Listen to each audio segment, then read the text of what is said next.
والصلاة والسلام على سيد الأنبياء والمرسلين وعلى آله وأهل بيته وأصحابه وذرياته أجمعين، أما بعد.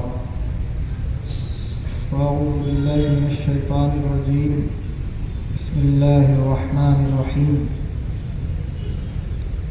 قال الذين يظنون أنهم ملاقو الله كم من فئة قليلة غلبت فئة كثيرة بإذن الله والله مع الصابرين. صدق الله العلي العظيم وبلغنا رسوله النبي الأمين الكريم ونحن على ذلك لمن الشاهدين والشاكرين والحمد لله رب العالمين. وقال الله تبارك وتعالى في شان حبيبه الكريم: إن الله وملائكته يصلون على النبي يا أيها الذين آمنوا صلوا عليه وسلموا تسليما. الصلاة والسلام عليك يا رسول الله، الصلاة والسلام عليك يا نبي الله وعلى آلك وأصحابك يا نور الله صلی اللہ تعالی علیہ وسلم. منبر شریف پر جلوہ فراز اللہ رب العزت کا فضل ہے. اس کی دی ہوئی توفیق سے ہم اور آپ آج کی اس مبارک شب کے اندر اس بزم مقدس میں شرکت کی سعادت حاصل کر رہے ہیں. اللہ تبارک و تعالی ہم سب کی حاضری کو قبول فرمائے. ایک اچھا خطاب، پرمغز خطاب آپ نے مجھ سے پہلے سماعت کیا. اس کے بعد کسی لمبی چوڑی گفتگو کی ضرورت تو نہیں رہ جاتی ہے، لیکن ہمارے جلسوں کے بھی کچھ اصول ہیں اور میں چاہتا تو نہیں تھا کہ اتنی اچھی گفتگو کے بعد میں اپنی گفتگو سے ان کی باتوں کا اثر ظاہر کروں، لیکن یہ میری مجبوری ہے کہ مجھے آپ سے کچھ دیر گفتگو کرنی ہے. آج کی شب بڑی قیمتی، بڑی معزز، بڑی محترم ہے. اس شب کے اندر عبادتوں کا جو تصور ہے اور اس کی اہمیت، اس کی افادیت، اس طرح کی جتنی بھی راتیں اللہ نے ہمیں عطا فرمائی ہیں، ان کے حوالے سے کچھ گفتگو کی جائے تو میں سمجھتا ہوں کہ آپ اس سے بخوبی واقف ہوں گے، آپ کو پہلے سے اس کے بارے میں علم ہوگا. میں آج کی اس بزم میں اگر آپ کی توجہ ہو اور آپ تھوڑی دیر مجھے برداشت کرنا چاہیں تو میں کچھ یقین کے حوالے سے اصلاح عقیدہ اور اگر آپ نے اجازت دی تو کچھ اصلاح معاشرہ کرنے کی کوشش کروں گا. آپ کی اجازت ہے؟ مجھے سامعین کی خاموشی بہت پسند ہے اور خاموشیوں کے بارے میں آپ نے بہت ساری احادیث سے مبارکہ سنی ہوگی کہ خاموشی بہت اچھی چیز ہے، لیکن کبھی کبھی خاموشی بڑی بے جا ہوتی ہے اور مضر ہوتی ہے. اور بھلے ہی کچھ لوگوں کا شیوا ہو زیادہ خاموش رہنے کا، لیکن عاشق کے سامنے جب اس کے محبوب کا نام لیا جاتا ہے تو وہ خاموش نہیں رہتا. سبحان اللہ. اس لیے مجھے احساس ہونا چاہیے کہ آپ سن رہے ہیں. میں جلدی اپنی باتیں کمپلیٹ کر لوں گا کیونکہ وقت بھی زیادہ ہو گیا ہے اور میں موضوع کو بدلنے کی کوشش کر رہا ہوں کہ جتنا ہو سکے میں اختصار کے ساتھ بات عرض کروں. اگر آپ اجازت دیں تو چند اشعار آج کی شب کے حوالے سے، اور چونکہ وقت بھی ہے رات کا دوسرا پہر ہے، تو چند شعر میں اپنے رب کی بارگاہ میں، اللہ کے رسول سرور دو عالم صلی اللہ علیہ وسلم کی بارگاہ میں پیش کر رہا ہوں۔ اس سے پہلے ایک مرتبہ جی لگا کر پورا مجمع آگے سے پیچھے تک عاشقوں کی طرح درود پاک کا ہدیہ غلامی پیش کرے۔ اللہ رسول وسلم نحن احباب محمد صلی اللہ علیہ وسلم صلاۃ و سلام علیک یا رسول اللہ صلی اللہ تعالی علیہ وآلہ وسلم۔ چھوڑ کے آپ کا دامن رحمت آقا ہم سے بھول ہوئی، چھوڑ کے آپ کا دامن رحمت آقا ہم سے بھول ہوئی، کھو دی اپنی قدر و قیمت آقا ہم سے بھول ہوئی، کھو دی اپنی قدر و قیمت آقا ہم سے بھول ہوئی، حد سے گزری ہے نادانی آپ کی کوئی بات نہ مانی، حد سے گزری ہے نادانی آپ کی کوئی بات نہ مانی، گھیرے ہوئے ہیں نفرت و ذلت آقا ہم سے بھول ہوئی، گھیرے ہوئے ہیں نفرت و ذلت آقا ہم سے بھول ہوئی، دیکھو ہماری آنکھ میں چولی اپنا سینہ اپنی گولی، دیکھو ہماری آنکھ میں چولی اپنا ہی سینہ اپنی گولی، بھول گئے ہم در سے اخوت آقا ہم سے بھول ہوئی،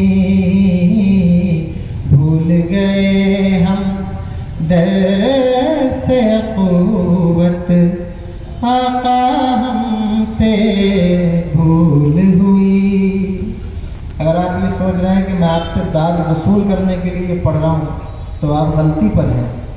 میں یہ چاہتا ہوں کہ اس کلام کے اندر آپ شامل ہو جائیں، اور یہ رات کا آخری مرحلہ ہے، شب برات کی مقدس گھڑیاں ہیں، شاید کہ ہمارے لیے کچھ بخشش کا سامان بن جائے، اور شاید کہ پھر اللہ ہمیں وہ عروج عطا فرما دے جو کسی زمانے میں ہمیں میسر تھا۔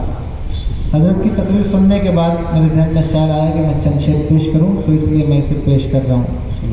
کھو دی اپنی قدر و قیمت آقا ہم سے بھول ہوئی، علم و عمل کا رشتہ ٹوٹا، علم و عمل سے رشتہ ٹوٹا، جب سے آپ کا دامن چھوٹا، فرقہ فرقہ ہو گئی امت آقا ہم سے بھول ہوئی،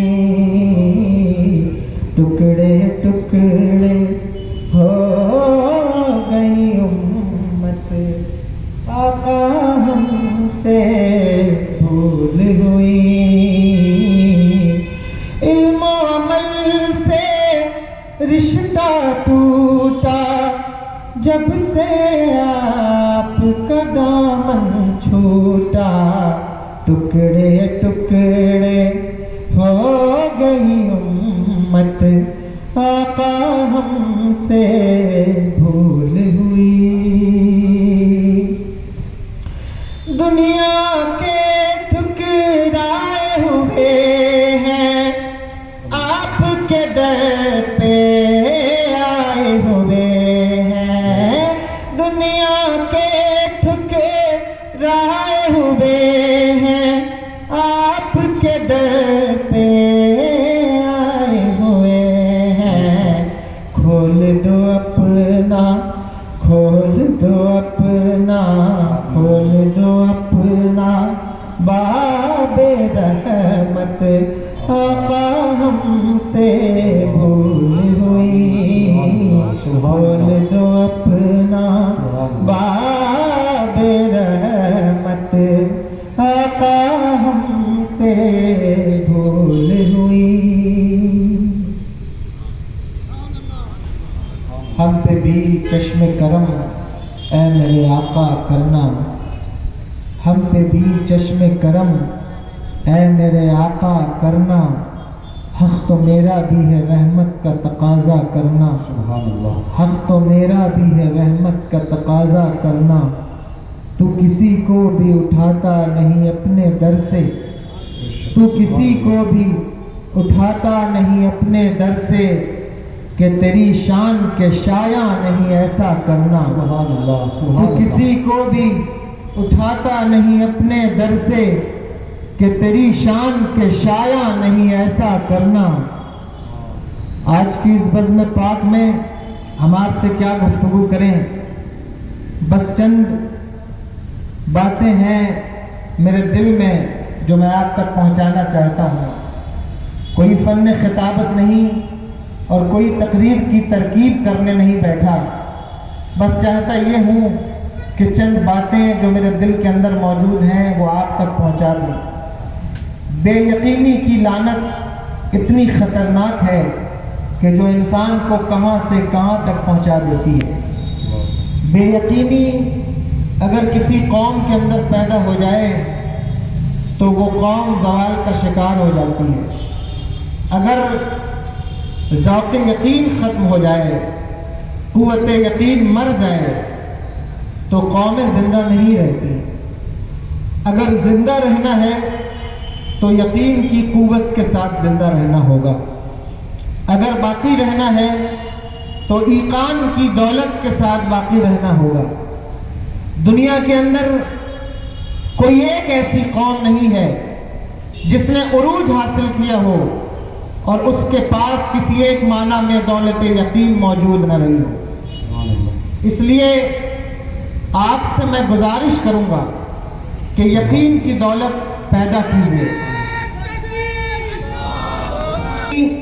قوموں کو مار ڈالتی ہے ایک زمانے سے آپ کو یقین کی طرف لانے کی کوشش کی جا رہی ہے لیکن دیکھو امت میں بے یقینی کتنی کثرت کے ساتھ پھیل رہی ہے اور کتنی تیزی کے ساتھ اس کا سلسلہ جاری ہے کتنے ایسے لوگ ہیں جن کی شب و روز جن کا مشغلہ ہی یہی ہے جن کا کام ہی یہی ہے کہ قوم کے اندر بے یقینی پیدا کی جائے ان سے یقین کی دولت چھین لی جائے یقین کا سرمایہ ختم کر دیا جائے کون سے لوگ ہیں وہ کیسے لوگ ہیں اگر آپ کو نہیں دکھائی دیتے تو آپ ذرا توجہ کر کے اور غور کر کے دیکھیں کہ وہ کون لوگ ہیں جو آپ کو بے یقینی کا شکار کر رہے ہیں جب بھی ہم اپنے اسلاف کی باتیں کرتے ہیں تو یقین کو کمزور کرنے والے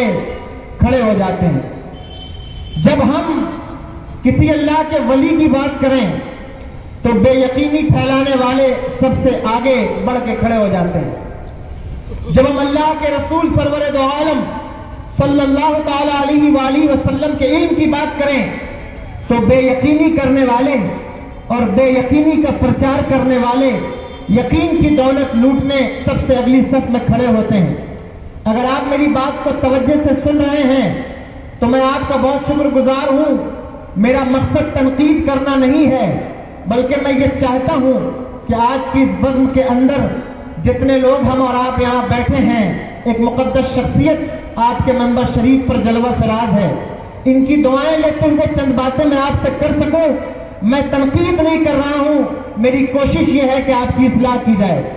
جب ہم کسی ایسے نقطے پر پہنچتے ہیں، جب ہم کسی عروج کی بات کرتے ہیں، تو یقین کو کمزور کرنے والی قوم اور یقین کو کمزور کرنے والی جماعتیں جو ہے وہ برسر پیکار ہوتی ہیں.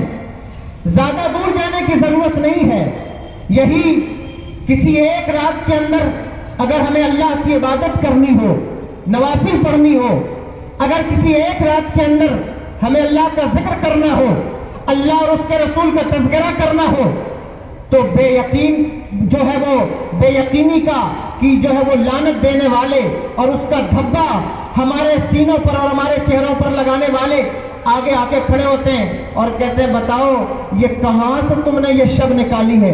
شب برات کا موقع ہو، شب معراج کا موقع ہو، ربیع النور شریف کا موقع ہو، حضور کی پیدائش کا دن ہو، ہر چیز کے اندر کہیں نہ کہیں لوگ شک اور شبہات کا شکار ہو رہے ہیں اور شکوک پیدا کرتے جا رہے ہیں کہ حضور نور ہے یا نہیں. اس بات میں بھی شک پیدا کرنے والے کیا ہمارے معاشرے میں موجود نہیں ہیں؟ 12 ربیع النور کو میرے آقا کی آمد ہوئی یا نہیں؟ کیا اس بات پر شک پیدا کرنے والے ہمارے معاشرے میں موجود نہیں ہیں؟ شب برات کے اندر اللہ اور اس کے رسول کا ذکر کرنے کے لیے بھی ان کے اسٹیج اور ان کے ممبر اور ان کی کتابیں اور ان کی سوشل میڈیا کے اسٹیج بھی اس بات سے خالی نہ رہے کہ شب برات کا ثبوت کہاں سے ہے، شب معراج کا ثبوت کہاں سے ہے. یاد رکھنا، یقین والے کہاں سے چلے کہاں پہنچے. جو اہل شک ہے وہ اگر میں مگر میں رہتے.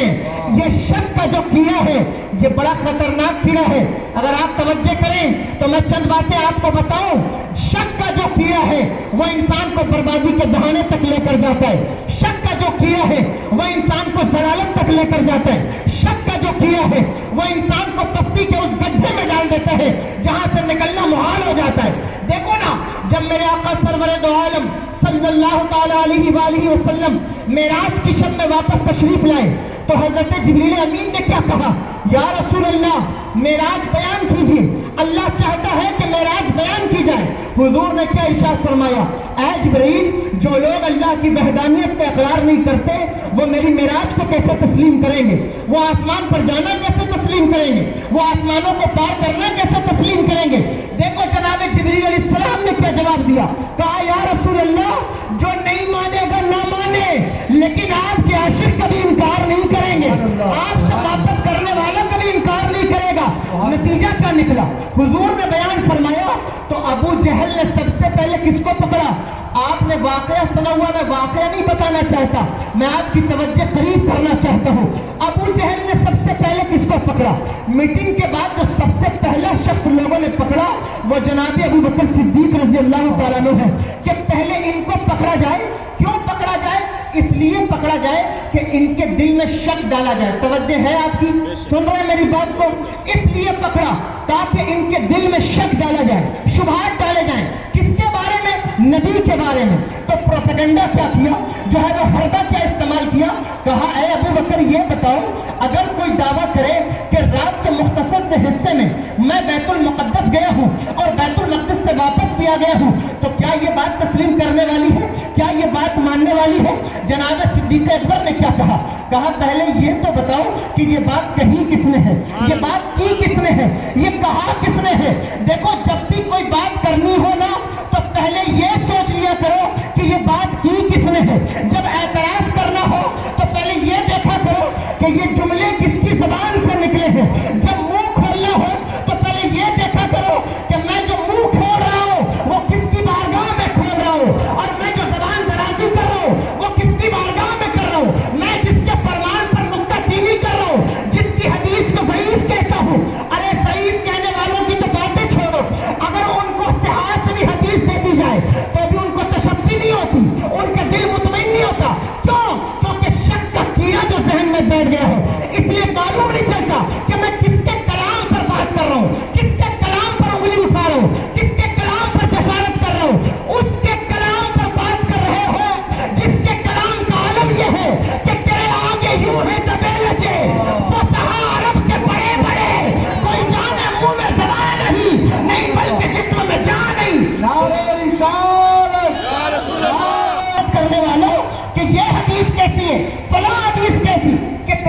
ایسے ہیں, کتنے لوگ ایسے. ابھی شب برات کے اندر چونکہ وقت شارٹ ہو گیا, میں بات کو کھول نہیں سکوں گا, ورنہ میں آپ کو بتاتا. یہ قبرستان پر جانے والے آپ اٹھا کر دیکھیں, آج کی شب سوشل میڈیا پر ایک بازار گرم ہوگا. یہ دیکھو یہ لوگ ہیں جو قبروں کی پوجا کرنے والے, قبرستان کو جانے والے. نادانو, کیا تم نے حدیث نہیں پڑھی, حضور کے فرامین نہیں پڑھے؟ بخاری شریف کتاب الرقاق کی حدیث ہے, حضور ارشاد فرماتے کنت نہیتکم عن زیارت القبور, ہم نے تمہیں قبروں کی زیارت سے روکا تھا. لیکن حضور کیا فرماتے, اس وقت مشرکوں کی قبریں تھیں, کافروں کی قبریں تھیں, سو روک دیا. لیکن کیا فرمایا, فزوروہا, جاؤ جاؤ زیارت کرو, جاؤ قبروں کو دیکھو. کیوں حضور کیوں قبروں کو دیکھے؟ لأنہا تذکر الآخرہ, اس لیے دیکھو کیونکہ یہ تمہیں آخرت کی یاد دلاتی. اس لیے دیکھو تاکہ تمہیں اپنی موت یاد آئے. اس لیے دیکھو تاکہ عیش پرستی سے بچ سکو. اس لیے قبرستان جاؤ تاکہ تمہیں پتہ تو چلے کہ مر کے ہمیں بھی اسی قبرستان میں آنا ہے. اس لیے قبرستان جاؤ تاکہ پتہ تو چلے کہ کتنے دن نرم اور ملائم گدوں پر سوتا رہوں گا. ایک وقت تو آئے گا جس وقت مجھے اپنی قبر میں اترنا ہوگا. قبرستان اس لیے جایا جاتا ہے تاکہ آخرت کی یاد تازہ ہو. لیکن شک کے کیڑے جن کے دماغوں میں سرایت کر گئے, اب ان کو اس گڈھے سے نکالنا بہت مشکل کام ہے. لیکن اے حیدرآباد کی سرزمین پر رہنے والوں, اپنے بچوں کو اس بے یقینی کی لعنت سے بچاؤ اور ان کے دل میں وہ ایمان پیدا کرو, وہ ایمان پیدا کرو کہ وہ ایمان جو ایمان حضور غوث الاعظم نے عطا فرمایا ہے, وہ ایمان جو حضور غریب نواز نے عطا فرمایا ہے. ہم تذبذب کا شکار نہ بنے, بلکہ ہماری کیفیت تو یہ ہو کہ نظر سے آپ کا نقش قدم جہاں گزرے وہ بد نصیب ہے جسے سجدہ گرا گزرے. ہمارا طریقہ تو یہ ہونا چاہیے کہ جہاں ہمیں حضور کے فرامین مل جائیں وہاں ہمارا سر احترام خم ہو جائے. لیکن ہم اس کیفیت میں ہیں یا نہیں ہیں, یہ ہمیں سمجھنا ہوگا اور اپنی نسلوں کو بتانا ہوگا. اس شخصیت کی بارگاہ میں اس کے کلام پر اعتراض کیا جا رہا ہے جس کے کلام کا عالم یہ ہے کہ میں نثار تیرے کلام پر ملی یوں تو کس کو زبان نہیں, وہ سخن ہے جس میں سخن نہ ہو, وہ بیان ہے جس کا بیان نہیں. اب آپ مجھے بتائیے, آپ توجہ کیجئے, غور کیجئے اور مجھے بتائیے, کیا قبرستان پر جانے سے حضور نے روکا؟ قبروں کو دیکھنے سے حضور نے روکا؟ اولیاء, صوفیاء, صالحین کتابیں بھری پڑی ہیں, ان کی واعظ و نصیحت, ان کی مجلسیں, محفلیں, ان کی فتوت, ان کا طریقہ کیا ہے؟ حضرت عثمان غنی کو نہیں پڑھا, حضرت جو ہے وہ مولا کائنات کو نہیں پڑھا.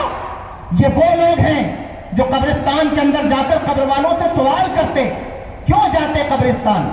لیکن بس کہ یہ ایک خاص گروپ ہے جو قبروں کی طرف جا رہا ہے. کبھی توجہ تو کرو, سوچو تو صحیح, غور تو کرو کہ یہ کام کیوں ہو رہا ہے.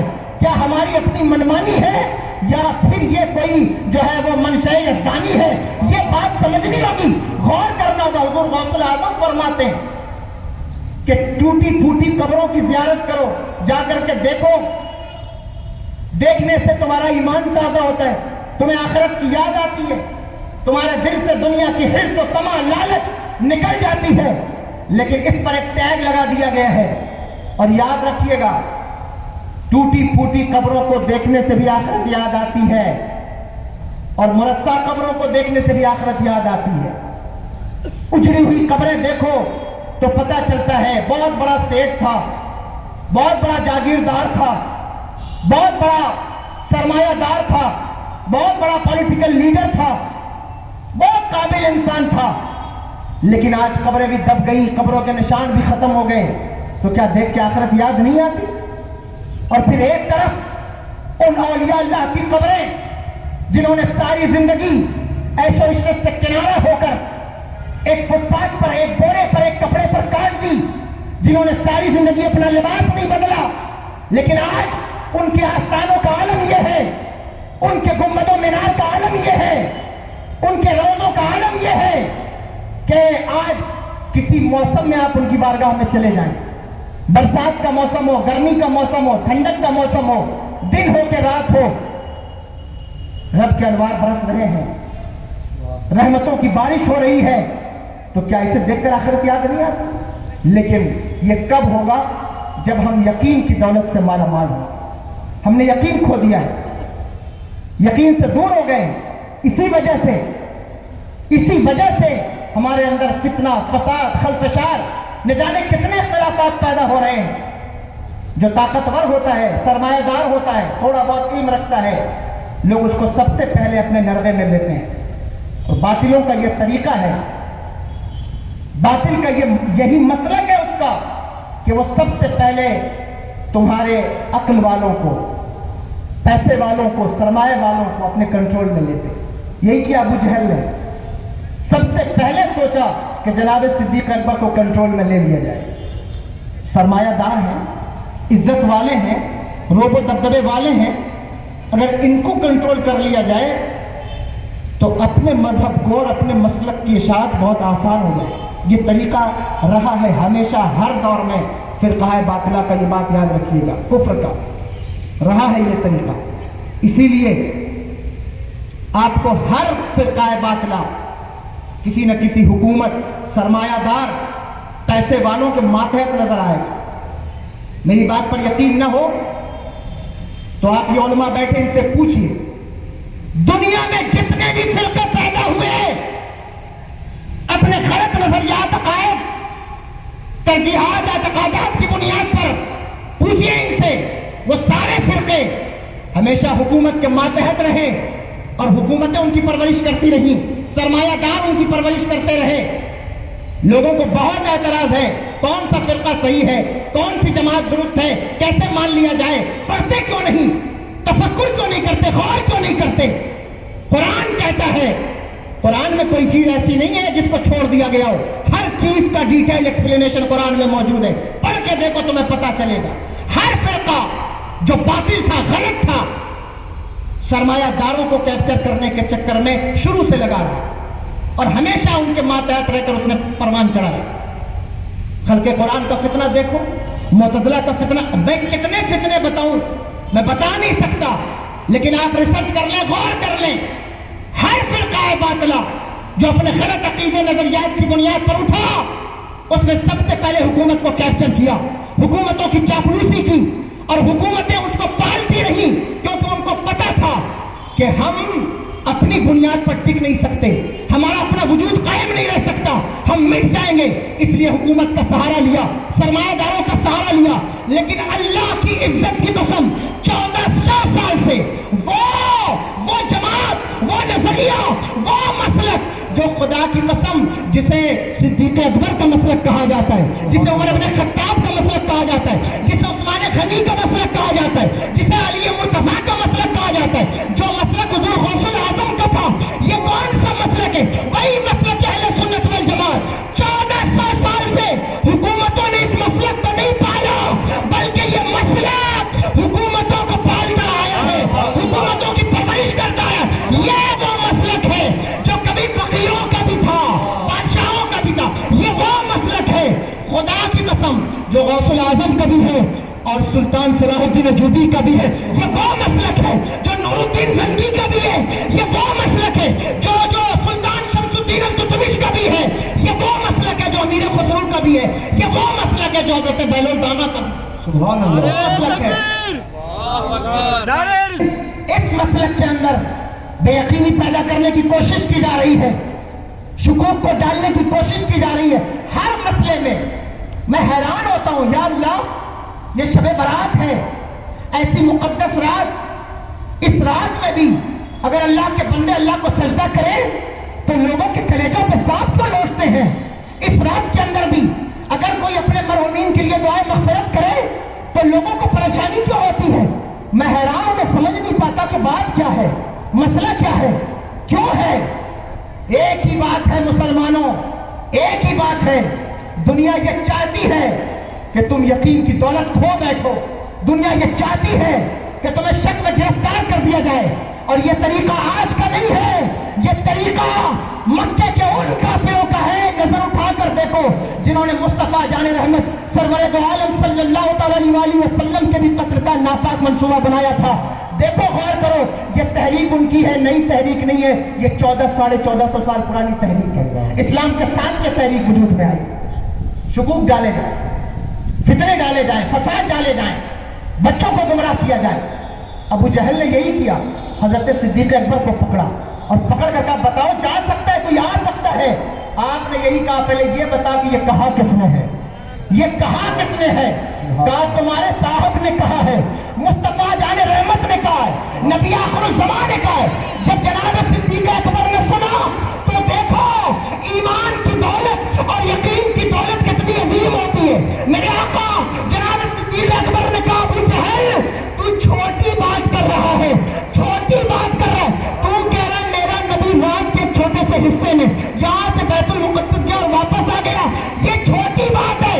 سورج پوری تابانی کے ساتھ چمک رہا ہے، اگر میرا نبی کہہ دے کہ یہ دن نہیں ہے رات ہے تو ابو بکر اسے بھی تسلیم کر لے گا، اس لیے کہ میرا نبی جو کہتا ہے وہ ہو کے رہتا ہے، میرے آقا جو کہتے ہیں وہ بات ہو کے رہتی ہے۔ جو دن کو کہہ دیا شب، پوری میرے نبی کی ہر ایک بات ہو کے رہی، جو دن کو کہہ دیا شب تو رات ہو کے رہی۔ حضور کی بات کبھی خالی نہیں جاتی، حضور جو کہتے ہیں وہ ہو کے رہتا ہے۔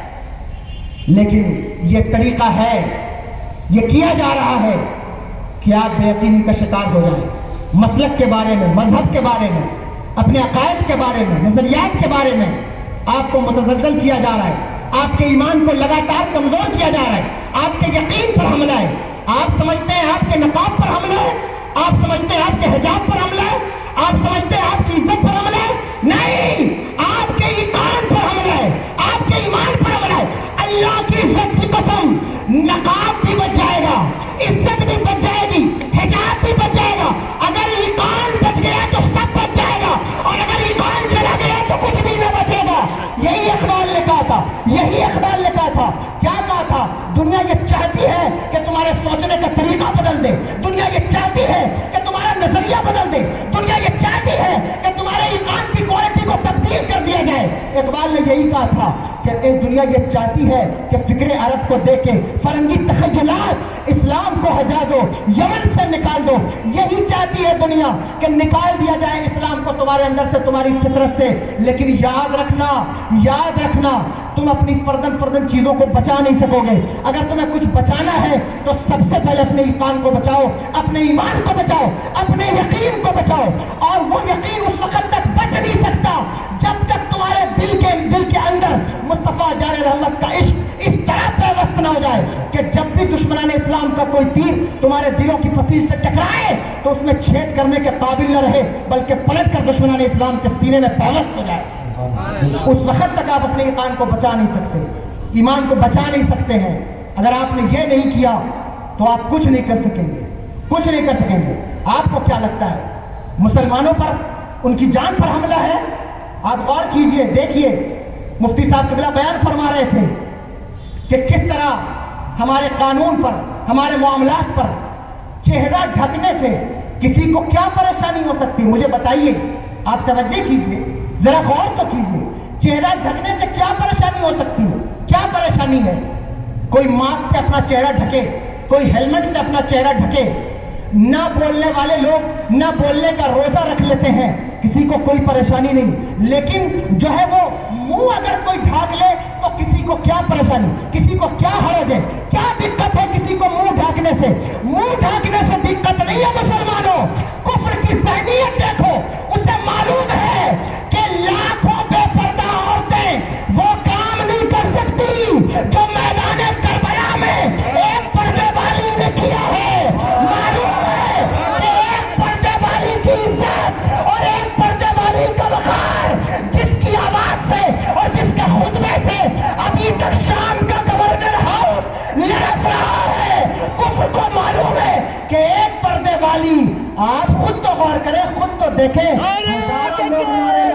اندازہ لگائیں، سوچیں پردے سے کیا پرابلم ہے۔ کفر کو معلوم ہے کہ ہزاروں بے پردہ لڑکیاں اسلام کا نام لے کے گھومتی ہیں، کوئی فرق نہیں پڑے گا، لیکن ایک لڑکی اگر سیدہ زینب کبریٰ کے کردار پر چلی تو وہ دن دور نہیں ہے جب ہماری حکومتوں کے تختے الٹ دیے جائیں گے، جب ہماری حکومتوں کے تختوں کو پلٹ دیا جائے گا۔ یہ ان کو معلوم ہے، ایک پردے اور ایک باحیا عورت اور لڑکی کے کردار میں ہزاروں رابعہ بصریہ کا کردار انہیں نظر آتا ہے، انہیں معلوم ہے، انہیں پتا ہے یہ بات، اس لیے وہ آپ کے ایمان پر حملہ کر رہے ہیں، آپ کے یقین پر حملہ کر رہے ہیں۔